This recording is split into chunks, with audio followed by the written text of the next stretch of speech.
Dans les récits de la mythologie grecque, certains noms résonnent comme des tonnerres.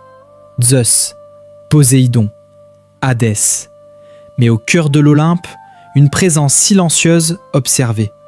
Une déesse sans guerre, sans conquête, sans chaos. Et pourtant, sans elle, aucune maison ne tient debout. Voici l'histoire de Hestia, la flamme oubliée. Dans la Grèce antique, le foyer ne se résumait pas à quelques braises dans l'âtre. Il était le centre invisible autour duquel toute existence s'organisait. Dans chaque maison, dans chaque cité, une flamme brûlait, discrète mais essentielle. Elle n'éclairait pas seulement les murs, elle reliait les vivants aux dieux. Ce feu était un symbole, un cœur battant, une âme vivante. Autour de lui, la vie prenait forme. Lorsqu'un enfant naissait, on le présentait au foyer pour l'inscrire dans la famille. Lorsqu'un être disparaissait, c'est près de cette flamme que l'on pleurait son absence. Chaque prière murmurée, chaque offrande déposée passait par cette lumière vacillante. Et derrière cette flamme se tenait une présence. Hestia, invisible mais omniprésente. Elle ne régnait pas depuis un trône, ni depuis les hauteurs de l'Olympe. Elle vivait là où les humains respiraient, là où les familles se formaient et se protégeaient. Gardienne silencieuse, elle veillait sans jamais se montrer, protégeant les maisons contre le chaos du monde extérieur. Dans chaque ville, un foyer sacré brûlait également en son honneur, rappelant que la communauté elle-même était une grande famille unie par le feu. Ce n'était pas une simple tradition, mais un lien sacré entre les hommes et le divin. Avant d'honorer Zeus ou les autres dieux, c'était elle que l'on invoquait. Et lorsque les rituels s'achevaient, c'était encore à elle que revenait la dernière pensée. Car sans Hestia, aucune flamme ne dure. Dans les récits anciens, tout commence dans l'ombre des titans. Avant les dieux de l'Olympe, avant les guerres divines, il y avait une peur, une prophétie, et un père prêt à tout pour y échapper. Hestia naît de l'union de Cronos et Rhea. Elle est la première enfant, la première lumière dans une lignée destinée à bouleverser le monde. Mais cette naissance n'apporte aucune joie, car Cronos connaît son destin. Une prophétie annonce qu'un de ses enfants le renversera. Alors il fait un choix monstrueux. Un par un, il dévore ses propres enfants. Et Hestia est la première à disparaître, avalée, effacée, plongée dans un néant silencieux. Le temps passe, les années s'étirent dans l'obscurité, jusqu'au jour où un autre enfant échappe à ce sort. Zeus. Devenu adulte, il défie son père. Il le force à rendre ce qu'il a volé. Un à un, les enfants perdus reviennent à la lumière. Mais Hestia ressort en dernier. La première née devient la dernière libérée. Ainsi naît un paradoxe unique. Elle est à la fois l'aînée et la plus jeune. Comme si elle existait hors du temps, entre commencement et fin, entre naissance et renaissance.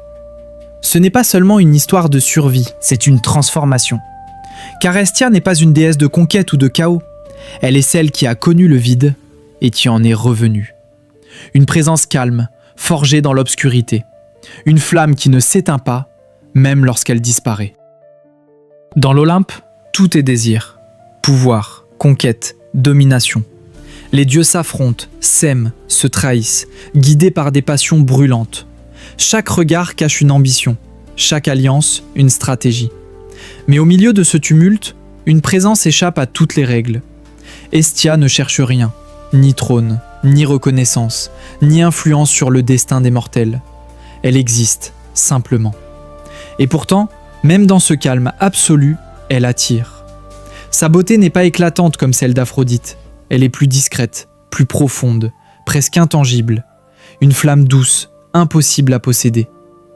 Alors, même les dieux s'approchent. Apollon, maître de la lumière, la désire. Poséidon, seigneur des océans, la réclame. Deux puissances, deux forces capables d'ébranler le monde. Mais face à eux, Hestia ne tremble pas. Elle refuse, sans colère, sans peur, sans hésitation. Un refus absolu. Dans un monde où tout s'achète, se conquiert ou s'impose, elle choisit autre chose, la liberté. Elle fait un serment silencieux devant les dieux eux-mêmes, celui de ne jamais appartenir à personne, de rester intacte, inviolée, indépendante. Ce choix la place à part, Car là où les autres dieux sont esclaves de leurs désirs, Hestia devient maîtresse d'elle-même. Et dans ce monde dominé par les passions, son absence de désir devient sa plus grande force. Une force invisible, mais inébranlable. Dans les récits de l'Olympe, la violence est la norme. Zeus brandit ses éclairs. Héra ourdit des complots. Arès sème le chaos sur les champs de bataille. Chaque dieu combat, chaque déesse manigance, chaque immortalité se mesure au pouvoir et à la domination. Mais Hestia ne combat pas. Elle ne se mêle jamais des querelles divines. Elle ne descend pas parmi les mortels pour réclamer gloire ou honneur. Sa force réside ailleurs. Elle demeure là où brûle la flamme, au centre de chaque foyer, au cœur de chaque maison, dans le silence des veillées et des prières. Invisible mais présente, calme mais essentielle, immuable malgré le tumulte des siècles et des dieux. C'est cette absence de conflit qui la rend unique. Loin des intrigues de l'Olympe, loin des batailles et des sacrifices spectaculaires, elle veille en silence, protégeant ce qui compte vraiment, la vie, la famille, la paix. Et peut-être est-ce pour cette discrétion, pour ce retrait volontaire, qu'elle reste l'une des déesses les plus oubliées. Peu célébrée, rarement représentée, souvent absente des histoires de conquête et de guerre. Pourtant, sans elle, aucune maison ne tiendrait debout. Sans sa flamme, aucune prière ne trouverait de refuge. Hestia est la déesse qui ne combat pas, mais dont le pouvoir silencieux est plus durable que toutes les armes de l'Olympe. Sur l'Olympe, une loi immuable règne. 12 places seulement, pas une de plus. Chaque trône est disputé, chaque position est convoitée. Puis vient le temps d'un nouveau dieu, Dionysos. Son désir est simple, rejoindre le cercle sacré des Olympiens. Mais l'Olympe n'a pas de place pour lui, pas tant que Hestia tient la sienne. Les tensions s'élèvent, les murmures se transforment en cris, les querelles menacent de diviser le royaume des dieux. Et au milieu de cette tempête, Hestia, fidèle à elle-même, choisit le silence. Elle pourrait se battre, elle pourrait imposer son droit, mais ce n'est pas son rôle. Alors elle abandonne, sans combat, sans colère, sans plainte. Elle renonce à sa place sur l'Olympe pour éviter la discorde, pour préserver l'équilibre fragile entre les dieux. Un geste invisible, mais colossal. Un sacrifice silencieux que peu de dieux auraient eu la force d'accepter. Dans son retrait, Hestia montre une vérité que les batailles ne peuvent enseigner. La vraie puissance n'est pas toujours dans la domination, mais dans la sagesse de savoir quand céder. Et ainsi, le trône qu'elle occupe disparaît, mais sa flamme, elle, continue de brûler. Non dans le tumulte des palais divins, mais au cœur de chaque foyer, rappelant que certains sacrifices construisent la paix, sans éclat, sans gloire, mais éternellement. Contrairement aux autres divinités de l'Olympe, Hestia n'a presque aucun temple. Pas de statue colossale, pas de sanctuaire orné de marbre et d'or, pas de cérémonie grandiose. Car elle n'en a pas besoin. Son royaume n'est pas fait de pierres ou de palais. Il ne s'étend pas sur des cités ou des terres conquises. Il se trouve dans ce qui est le plus proche des hommes. Chaque maison, chaque foyer, chaque flamme qui vacille dans l'obscurité. Elle est présente là où la vie se déroule, silencieuse mais essentielle. Quand une mère réchauffe son enfant, quand une famille se réunit autour du feu, quand les prières s'élèvent dans la pénombre du soir, Hestia est là. Elle n'est pas au sommet de l'Olympe, au milieu des disputes et des ambitions des dieux. Elle n'a pas besoin de couronne ni de trône.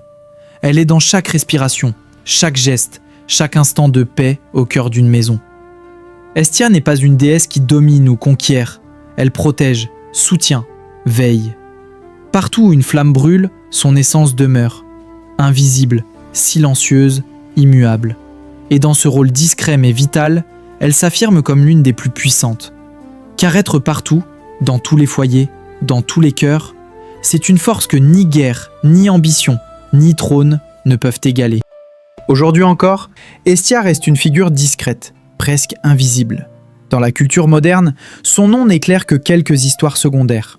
Elle apparaît brièvement dans Percy Jackson and the Olympians et est mentionnée à l'occasion dans des séries télévisées comme Xena Warrior Princess ou Hercule The Legendary Journeys. Mais à chaque fois, elle reste en marge, jamais au centre de l'intrigue, jamais sous les feux des projecteurs. Son rôle est celui d'une ombre protectrice, silencieuse et constante, là sans se montrer, Peut-être est-ce fidèle à sa nature. Hestia n'a jamais cherché la gloire ni l'attention. Son pouvoir réside dans la discrétion, dans la permanence de sa flamme, invisible mais indispensable. Dans un monde qui célèbre le spectaculaire, la guerre et le drame, Hestia rappelle que certaines forces n'ont pas besoin d'être vues pour être essentielles. Elle incarne la présence tranquille, la stabilité, la paix qui persiste quand tout le reste s'agite. Même oubliée, sa flamme continue de brûler, témoin silencieux du cœur des maisons et des communautés. Et c'est dans cette invisibilité qu'elle conserve toute sa grandeur. Dans un monde de bruit, Hestia est le silence. Dans un monde de guerre, elle est la paix. Elle ne détruit pas, elle ne contire pas, elle maintient. Et parfois, la plus grande force n'est pas de briller, mais de continuer à brûler dans l'ombre.